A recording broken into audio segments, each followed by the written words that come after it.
반갑습니다. 타임 레버리지. 시간을 들여 막대한 수익으로 치환한다.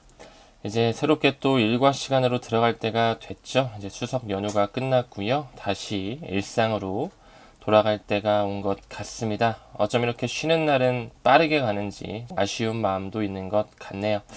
아직까지 여름이 끝난 것 같지가 않죠. 너무 날씨가 더운데요. 건강관리 잘 해주셨으면 좋겠고, 이번 주 주말서부터는 이제 날씨가 서서히 좀 선선해진다라고 하니까 조금만 더 참았으면 좋겠습니다. 아무쪼록 금일도 함께 성장해 주심에 대단히 감사드립니다.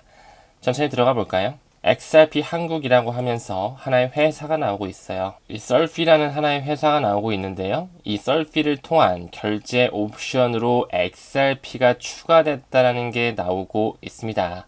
제가 영상을 하나 보여드릴 건데, 이 썰피라는 곳은 암호화폐 결제 솔루션 업체거든요. 이제 슬슬 암호화폐로 그 중에서도 우리가 집중적으로 투자하고 있는 XRP로 커피를 사 마실 수 있는 시대가 정말 열렸구나라는 것을 여러분들께서 실감할 수 있는 영상을 준비해 봤습니다. 바로 보고 오시죠.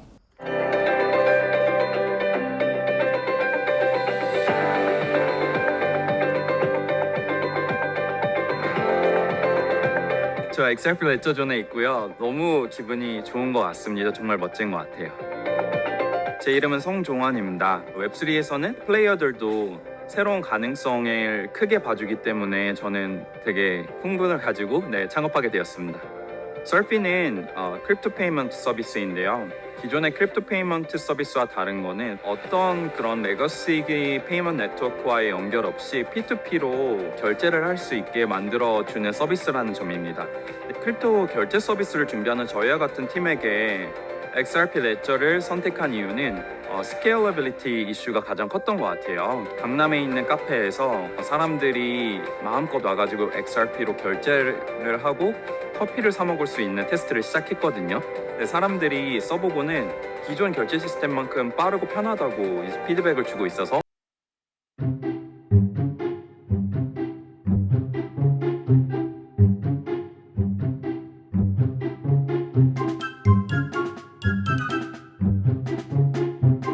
감회가 굉장히 새로울 거라고 생각이 드는데, 이제 슬슬 암호화폐를 통해서 우리가 실생활에서 결제할 수 있는 시대가 점점 열리고 있다라고 말씀을 드렸습니다.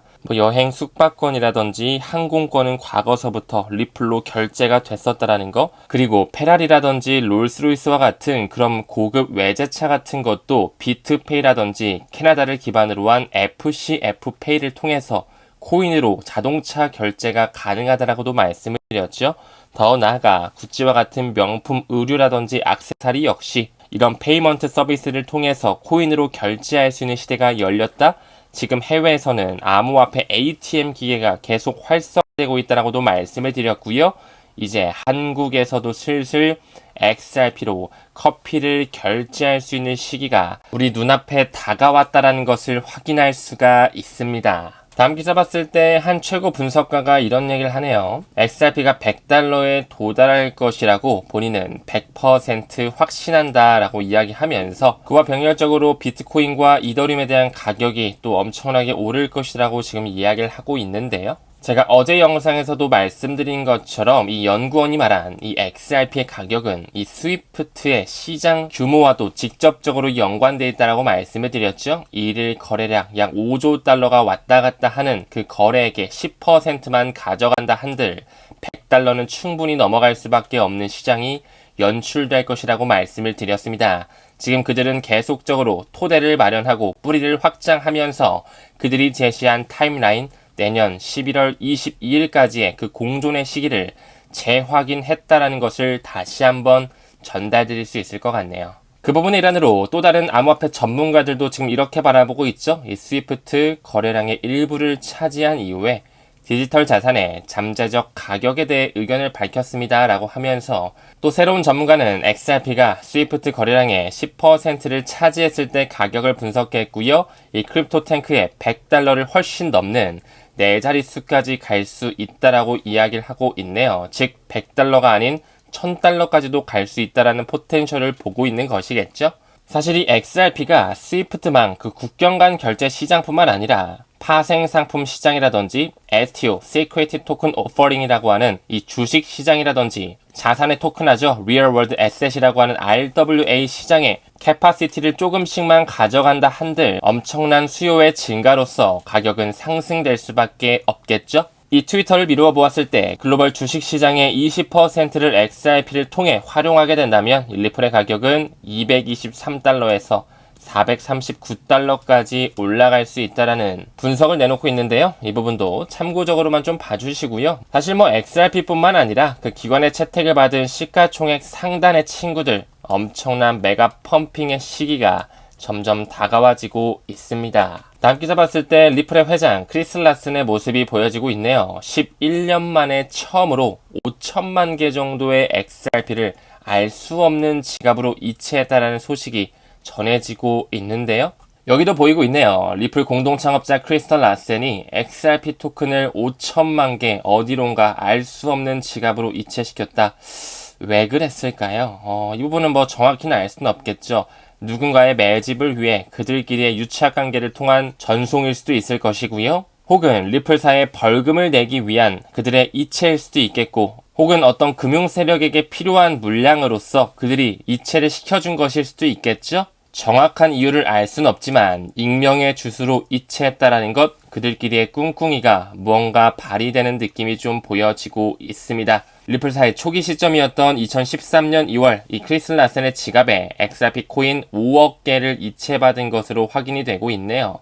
즉 2013년 2월에 5억 개를 받은 크리스 라센의 지갑에서 지금 10년이 넘은 그 기간 동안 한 번도 이체하지 않았는데 이 시점에 갑자기 5천만 개를 어디론가 알 수 없는 지갑에 이체했다? 제발 이 전송이 SEC와의 소송을 완전히 끝낼 수 있는 벌금을 만들기 위한 합의를 만들기 위한 하나의 전송이었으면 좋겠다라는 생각이 저 또한 투자자로서 좀 드는 것 같습니다. 우리가 이 크리스 라슨 리플의 회장의 이력을 잠깐 봤을 때 그는 미국의 기업 임원이자 엄청난 부를 이룬 억만장자로도 유명하거든요. 그는 과거에 피어투피어 대출을 기반으로 하는 스타트업을 공동 창립한 것으로 알려져 있습니다. 저는 이를 비트코인의 본질과 좀 연관지어서 생각해 볼 필요가 있지 않나라는 생각이 드네요. 비트코인의 백서를 봤을 때 피어투피어 디지털 캐시 시스템을 하기 위해 나왔다. 하지만 그는 베타 테스트에 불과하다.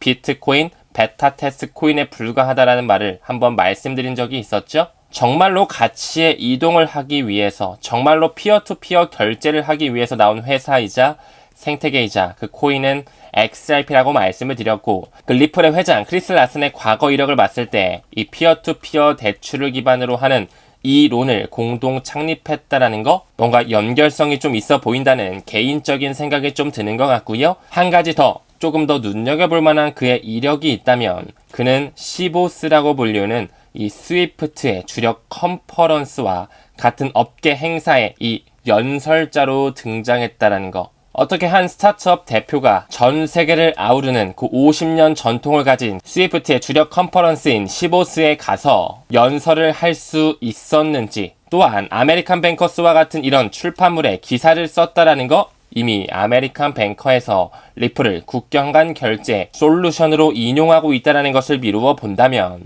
이 리플의 회장 크리스 라슨이라는 인물도 범상치 않은 이력과 백그라운드를 가지고 있다라고 좀 말씀을 전달드릴 수 있을 것 같습니다. 다음 기사 봤을 때 이제 미국의 대통령 선거가 정말 얼마 안 남았죠? 11월 5일날 있는데 암호화폐 진영 후원금에 1억 9천만 달러를 후원한 한 개인 암호화폐 기부자가 떠오르고 있네요. 여기 이 윙클보스 형제, 쌍둥이 형제죠. 그들이 운영하고 있는 거래소 이름 쌍둥이 자리를 따서 만든 제미나이 거래소라고 말씀을 드렸는데요.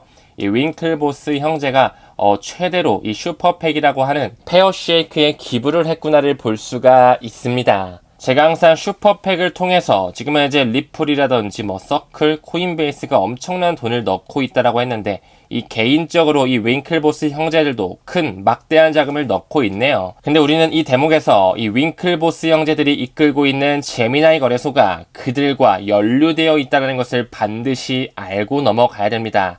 과거 FTX 파산 사태가 있었을 때, 제네시스 트레이딩의 파산 사태가 있었을 때 모두 다 이 디지털 커런시 그룹의 영향력을 크게 가지고 있다라고 말씀을 드렸죠. 그 당시 FTX 파산, 더 나아가 제네시스의 파산 이후에 이 제미니 또한 자금줄이 연결되어 있기 때문에 출금이 중단됐던 이력 또한 있었습니다. 역시나 이 제미니 거래소도 디지털 커런시 그룹 그 과거 베리 실버트가 회장으로 있을 때 자금 상환을 서둘러 달라는 식으로 뭔가 피해자 코스프레를 하는 것처럼 보여지지만 저는 개인적으로 그들끼리의 자작극에 불구하고요. 제네시스 트레이딩, FTX의 파산, 제미니, 더 나아가 3어로 캐피탈 이런 사태들 모두 자금줄은 하나로 연결되어 있다는 것을 미루어 본다면 점점 이 암호화폐 진영 후원금에 쌓여가는 돈들이 뿌리가 하나로 연결되어 있다는 것을 다시 한번 확인할 수 있지 않나?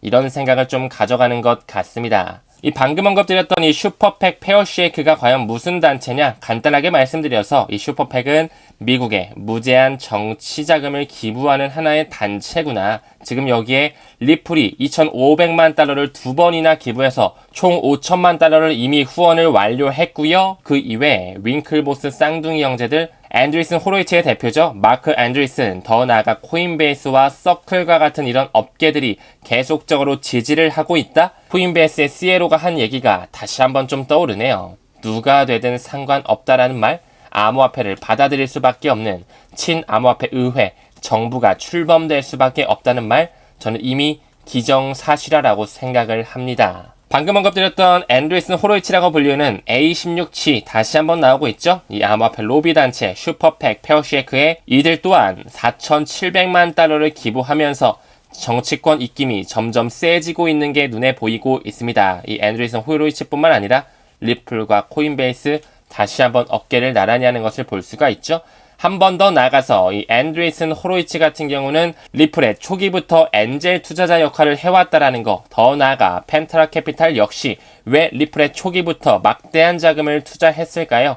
2013년 4월을 기점으로 천문학적인 자금을 리플랩스에 쏟아 부었다라는 것, 왜 디지털 커런시 그룹이 2013년서부터 리플을 포트폴리오의 하나의 포션으로 가져가면서 지분을 스테이크하고 있는지 저는 확정된 미래라고 감히 좀 말씀드리고 싶네요. 다음 기사 봤을 때 이더리움 레버리지 높은 베팅이 증가하고 있다라고 하면서 다시 400만원, 500만원까지 갈 수 있는 전진이 가능할 것이다라고 하는 이런 분석이 나오고 있는데요. 반드시 지금 현재 비트코인이 최근에 좀 달려주고 있죠. 다시 8천만원을 넘은 것으로 좀 보여지고 있는데 이제 슬슬 이더리움 쪽으로 그 알트 시즌 또한 반드시 불어닥치는 순간이 오게 될 것입니다. 다음 기사 봤을 때 미국 공화 의원들이라고 하면서 여기 신시아 루미스 상원 의원이 나오고 있네요. 그녀가 이런 얘기를 하죠. 올해 안에 연말까지 안에 암호화폐 법안이 통과될 수밖에 없다라는 것 기대하고 있다. 즉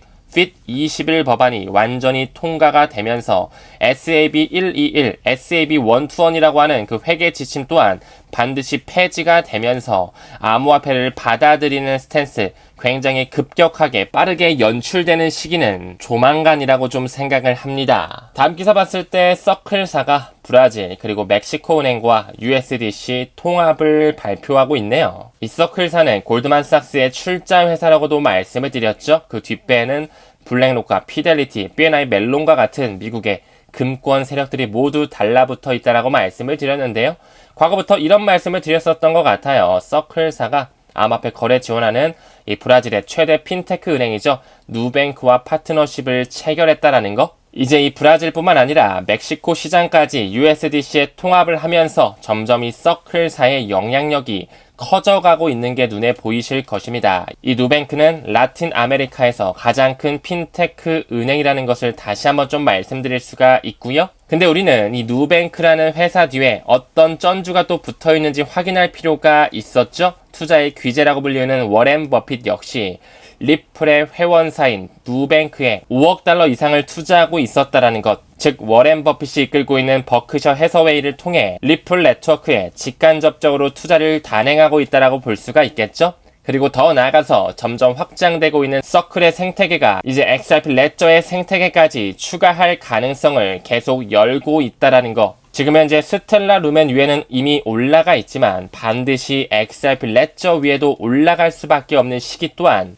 도래하게 될 것입니다. 많은 대중들은 워렌 버핏이 비트코인 쓰레기라고 하고 암호화폐에 투자하는 것은 어리석다라고 하면서 역시 암호화폐는 무서워, 부정적으로 봐야 돼, 투기 성향에 가까워 라고 인식을 하고 있지만 그가 운용하고 있는 버크셔 해서웨이를 통해 리플의 회원사인 누뱅크에 투자를 하고 있다. 그리고 버크셔 해서웨이가 대주주로 들어가 있는 뱅크 오브 아메리카 역시 리플과 이미 어깨를 나란히 하고 있다라고 말씀을 드렸죠. 이는 리플의 공식 홈페이지에 들어가도 뱅크 오브 아메리카 이제 아예 수면 위로 떠올라 버렸고요. 이 달러의 주인장 뱅크 오브 아메리카뿐만 아니라 스페인의 최대 은행 산탄데르라든지 싱가포르에 뿌리를 둔 자금이체 기업이죠. 니움, 이는 또 알리페이와 엔트파이낸셜과도 연결되어 있다라고 말씀을 드렸고요. 태국의 최대 상업은행이죠. SCB 시아문행뿐만 아니라 이 스탠다드 차타드 역시 리플의 초기부터 투자하면서 굉장히 친화적으로 움직여지고 있다라고 말씀을 드렸습니다. 다음 기사 봤을 때 이 부자 아빠 가난한 아빠를 썼던 로버트 기요사키가 나오면서 인플레이션으로 베이비 부머 세대들이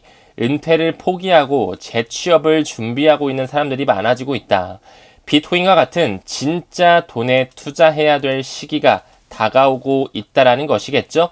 이제 다시 글로벌 유동성 장세가 풀어지게 된다면, 시장에 돈이 유입되게 된다면 자산의 증식의 시기가 다가올 것입니다. 부동산, 주식, 코인, 그 펀더멘탈을 확실하게 다져놓은 그런 회사라든지 부동산 수요와 공급에 따라 다시 한번 가격이 올라갈 수밖에 없는 시기가 도래하겠죠. 그 중에서도 가장 수익률이 높은 것은 바로 이 크립토 시장이 될 것이라고 생각을 합니다. 우리 또한 진짜 돈에 투자해야 된다라는 것, 그들의 채택을 받은 시가총액 상단에 있는 암호 자산에 집중해야 된다라고 생각을 합니다. 최근에 리플의 최고 법률 책임자죠. 이 스튜어트 알도리티가 SEC의 항소가 XRP에 고유한 비증권 상태를 변경할 수 없다라고 말했다. 니들이 아무리 항소를 한다 한들 XRP가 증권이 아니면은 확실하다라는 것이겠죠. 게다가 이 암호화폐 크립토계의 유명 인사들은 SEC가 항소에서 승소할 확률이 매우 낮다라고 믿고 있네요. 사실 이미 작년 7월에 약식 판결이 났을 때 SEC가 중간 항소를 제기했지만